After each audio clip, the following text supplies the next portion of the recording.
AMS does everything healthcare related, and we do it in the north. Speed is of the essence. Do you have a pulse? Yes or no? No.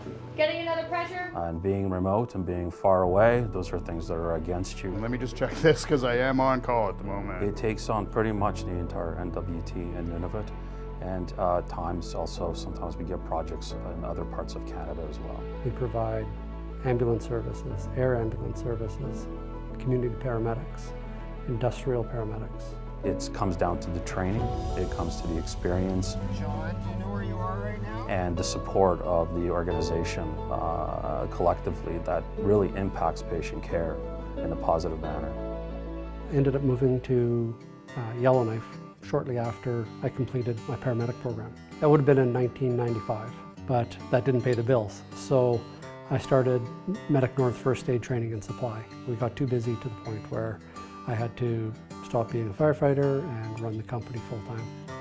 And that would have been in 1999. I'm very proud of the community paramedicine program in Inuvik. Paramedics typically have not been found in community health centers, for example, so this is something that's new. It started off with a 3-month trial, and then that 3-month trial got extended and extended again. And so we've been in the communities now for well over a year. I was fortunate enough to spend about 1.5 years, almost 2 years in Nunavut under AMS's new community paramedicine program. You know, being able to get out of our comfort zone into new experiences for paramedics, places paramedics haven't typically been. They offer you so much fluidity, and they allow you to go from what might be a more conventional setting that paramedics are used to, like an ambulance or an emergency room, and putting us into very isolated, remote community health centers and clinics to assist with the nursing shortage in Nunavut. Just the incredible bucket list opportunity to see such a beautiful geography that there's no way a TV show or somebody's book could ever tell you about. It's very exciting because you're seeing a whole different growth level in a paramedic and what their scope of practice is. And it hasn't been done before. I am responsible for the day-to-day operations of the air ambulance crew.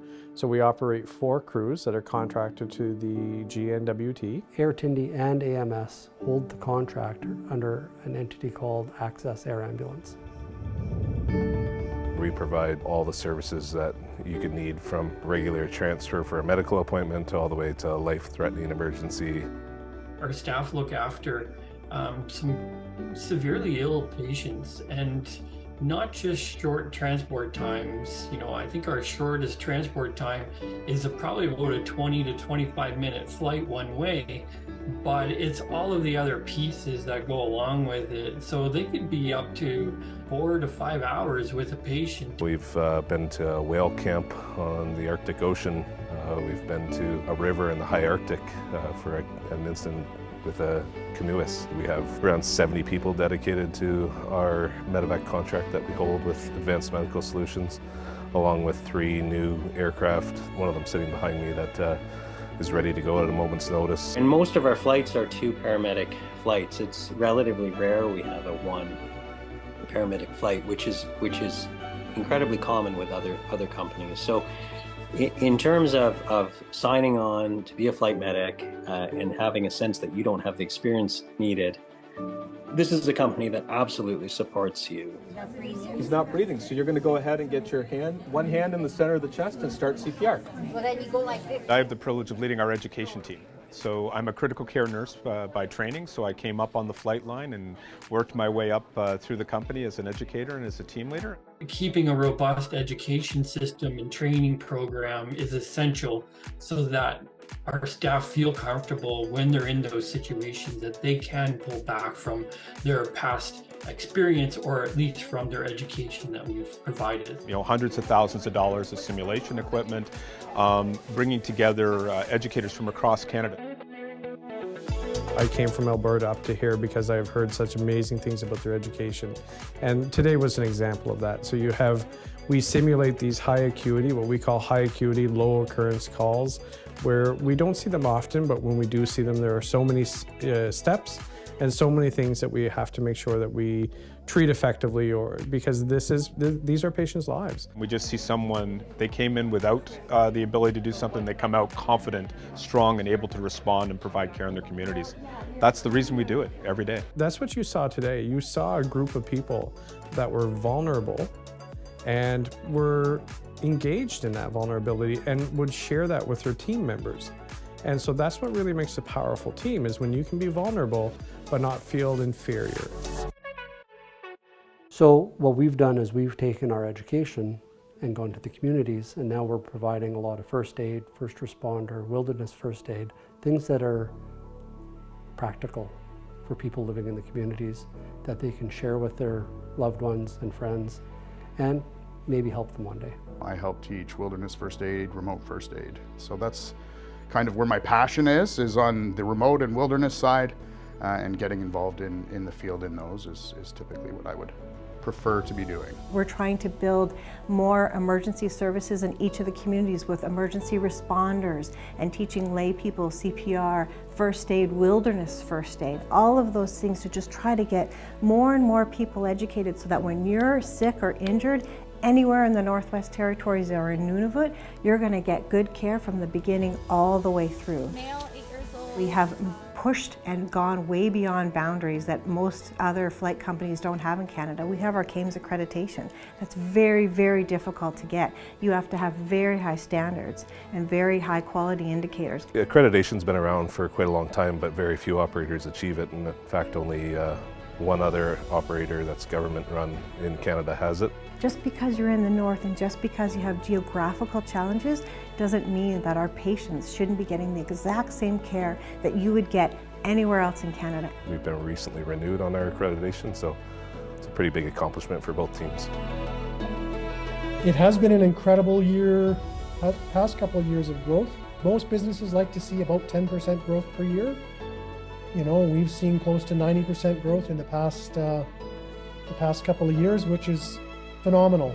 We operate multiple Indigenous partnerships, including Medic North Nunavut with our Kitikmeot partners, Medic North with our Detonjo partnerships, and we also have Eastern Arctic Medical Solutions out of the Nunavut territory for the Kivalliq and the Kikitalik regions as well. It's a growing concept that First Nations people are finally in a position to maybe take a certain amount of ownership of their health care and their path forward. The opportunity to work in a clinical or a medical capacity in such a unique way is really the elevator pitch that we use. It's really the tool that attracts like-minded paramedics from across Canada.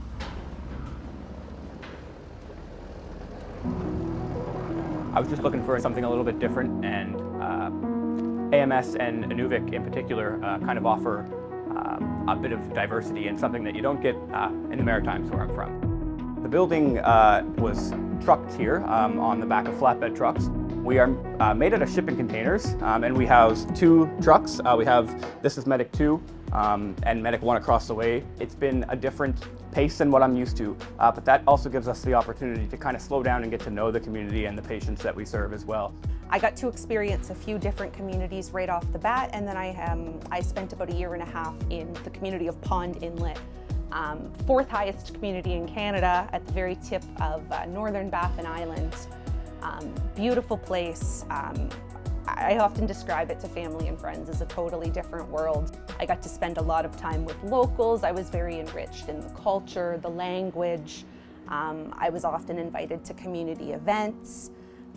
Just being able to experience and really live with a true Inuit lifestyle, and to be able to immerse myself in that culture has been a beautiful experience. You know, our rotations are generally 3 weeks in, 3 weeks out for most of our projects. That gives them enough time to, not interrupt their family life too much. You know, you're a little off the grid, off the beaten path. And I think what AMS has absolutely proven is you can have a system in place that's just as robust, if not more, just as responsive as one that might be present in a very densely populated, well-resourced location. One snowstorm can changed my day. It's interesting, like I don't get bored. The weather thing is really the one that gets me, because you have to be really crafty and resourceful in getting people to different remote places. Sometimes the plane only goes certain days. Sometimes the road is closed. You never know what you're gonna get. Our work really helps to put the foundation down so we can get our services out to the people. We're not medics, right? But we supply, let's say, our Medivac team with items which essentially help save lives. This is what gives me great pleasure. I've had the privilege to be involved in this company for 20 years, you know, and I never thought, you know, I'd be sitting here, you know, talking about that, but it's a lovely family. They make my life and my work so easy because they're such great personalities. It's a small company. It's big, but yet it's still very small. I came from a setting where, you know, very large company, it manages an entire province. And AMS has really made a big difference in my life, because I now understand what it's like to you know, work under management who truly care about what they do. We ourselves are frontline practitioners. We do understand that there are limitations and people are scared and people are facing challenges. It's not okay to just put somebody out there and not give them support. We put people out there, but we're supporting them with a medical director. We're supporting them with an entire education team. We're supporting them with continuing education. They've got a manager they can call 24/7, 365 if they need anything. That's different than most companies. I can't be here on my own. And I recognize that very early on. And that's why I've built a very strong leadership team around me, because while I have all these great thoughts and ideas and plans, I cannot execute them all myself. He's got such expertise in Canadian Northern business, and that entrepreneurial spirit about there's a problem, let's fix it. Let's be the solution. It's nice because other people model that behavior. So then as the sort of middle management comes in, all of those people are still modeling that behavior that they see from the leadership team. I feel strongly the way we do things is an example to other perhaps remote or rural places within Canada and around the world. I'm still a paramedic at heart. Okay. Do we have a radio call? AMS is giving me the opportunity to do something for paramedics that I don't think I would get anywhere else. These folks saved lives. We take a tremendous amount of pride in providing the support and the right tools to get people out of the situation they're in and better help in healthcare. Just do it. Take a contract. If it's a few weeks or a few months, do it. There's just so much going on at AMS. There's going to be a niche that most people will find something. I definitely see the company continuing to grow. There's plenty of opportunity. With the community paramedicine program, we really are just scratching the tip of the iceberg here. I never saw myself providing this level of service to the Northwest Territories and to Inuvik. I'm proud of the work that we do.